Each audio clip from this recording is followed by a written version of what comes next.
আজকে আমরা শিখব ওয়াল উইথম্যানের ও মি ও লাইফ কবিতার বাংলা অনুবাদ এবং কবিতার সারাংশ এবং কেন কবি কবিতা লেখে আমরা সব বিষয় মোটামুটি জানতে পারবো। আমি ভূমিকা না করেই শুরু করছি। This is a Shukur Ali Khan, assistant teacher English of Nalda secondary school, Fakirhat, Bagerhat. আমরা এখন কবিতায় চলে যাব, কোনো কথা বলবো না। আমরা কবিতার প্রথমেই এই কবিতাটা ক্লাস 9-10-এর একদম প্রথম কবিতা, 9-এর প্রথম কবিতা, 10-এরও প্রথম কবিতা। এই কবিতাটা ও মি ও লাইফ, অর্থাৎ ও আমি ও জীবন, এই প্রশ্নগুলো বারবার উঠে আসে। Of the questions of this recurring, বারবার ঘুরে ফিরে আসে এই প্রশ্নগুলো।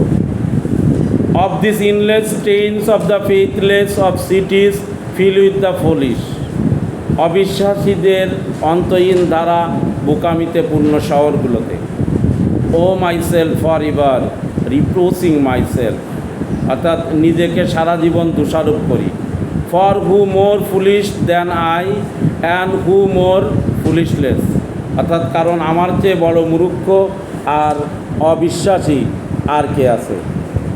ও eyes that vainly crave the light, চোখের যে আলো পাবার জন্য ব্যর্থ চেষ্টা করে। Of the objects of the struggle ever renewed, বস্তু তুচ্ছ বস্তু আর সেই চিরন্তন সংগ্রাম। Of the poor result of all, সব কিছুই দুঃখজনক ফলাফল।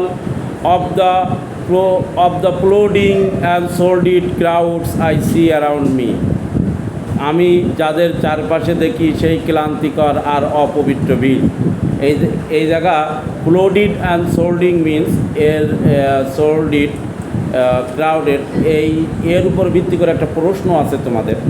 আমি যে সময় প্রশ্ন আসবে এই দুটোর অর্থ আমি তোমাদের বুঝিয়ে দেব।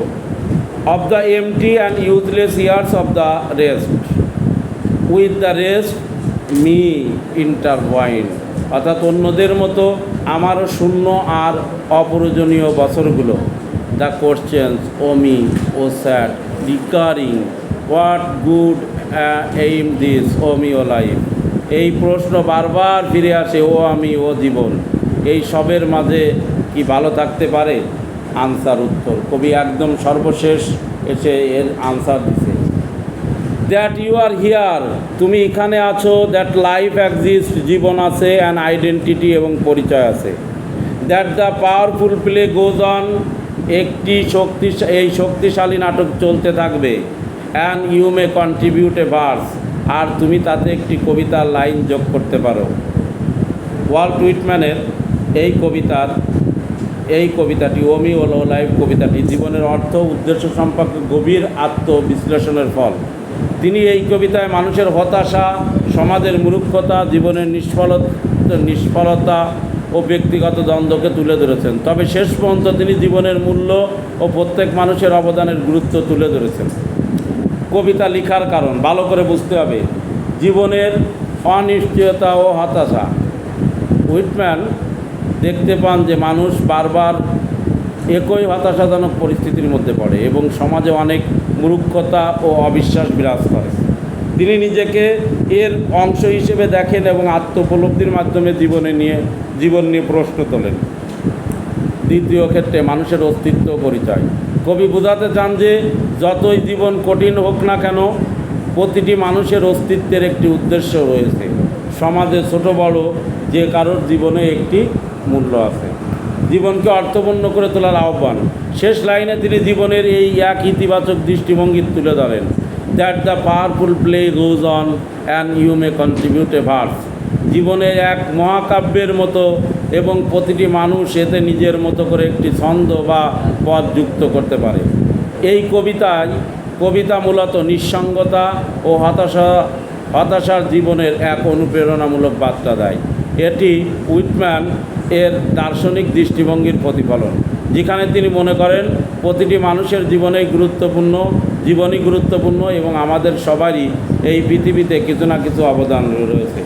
এইবার আসো এই কবিতার সারাংশ। ওয়াল্ট হুইটম্যান ও মি ও লাইফ কবিতায় জীবনের হতাশা, অব্যক্ত প্রশ্ন এবং অস্তিত্বের উদ্দেশ্য নিয়ে ভাবনা প্রকাশ করেছে। প্রথম অংশে তিনি মানব সমাজের বিভিন্ন নেতিবাচক দিক তুলে ধরেন, অবিশ্বাস, মূর্খতা, ব্যর্থতা এবং একঘেয়ে জীবনচক্র। তিনি প্রশ্ন করেন এই হতাশাজনক পরিস্থিতির মাঝে জীবনের প্রকৃত অর্থ কী। কবির শেষ অংশে তিনি এর উত্তর দেন, that you are here, that life exist and identity, that the powerful play goes on and you may contribute a verse. তুমি বেঁচে আছো, জীবন বিদ্যমান, এই বিশাল নাটকে তোমার একটি ভূমিকা রয়েছে। মূল ভাবনা, হতাশার মধ্যেও জীবনের মূল্য আছে। প্রত্যেক মানুষই সমাজে নিজের ছাপ রেখে যেতে পারে। জীবনকে একটি চলমান নাটকের মতো ভাবা যায়, যেখানে সবাই তার নিজস্ব অবদান রাখতে পারে। এই কবিতা মূলত জীবন ও অস্তিত্বের অর্থ খোঁজার এক অনুপ্রেরণামূলক বার্তা বহন করে। ধন্যবাদ সবাইকে।